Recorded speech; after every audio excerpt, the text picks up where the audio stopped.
Pas du tout. À la base, je devais ni l'écrire, ni le réaliser. Christelle Hénon, la productrice, est venue me chercher avec l'idée d'adapter ce roman. Mais pour le coup, j'ai une vie d'auteur heureux et je voulais pas m'appesantir là-dessus. Donc c'est le fait que ça marche pas bien avec d'autres scénaristes qui l'a poussé à me demander d'écrire.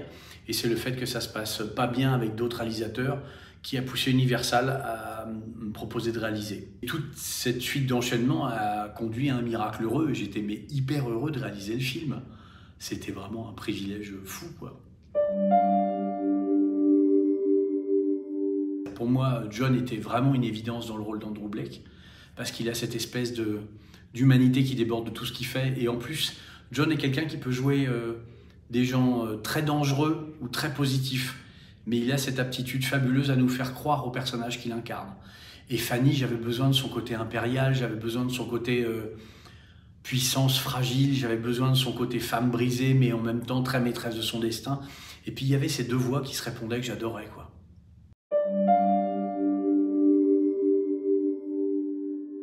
Je suis incapable de choisir, c'est pas du tout la même chose.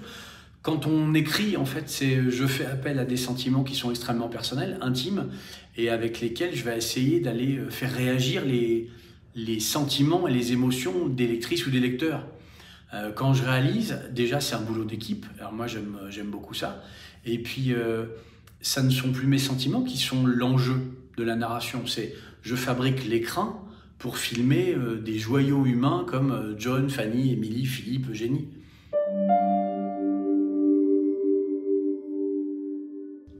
La musique, c'est quelque chose de fondamental pour moi. Si j'avais eu du talent, j'aurais été musicien, parce que pour moi la musique c'est l'art universel par excellence.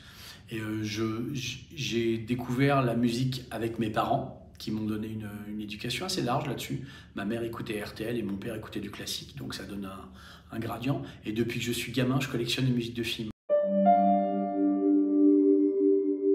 Le Comte de Monte Cristo. Parce que c'est le premier roman que j'ai lu. Je passais un été chez ma grand-mère.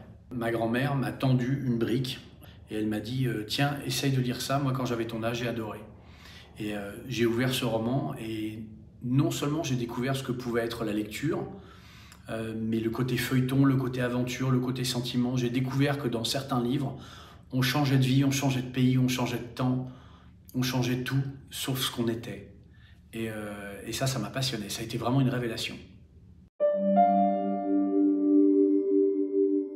C'est un film humain, drôle, sincère. Elles sont quand même spéciales, ces dames. Madame reçoit surtout dans ce salon, enfin lorsqu'elle recevait.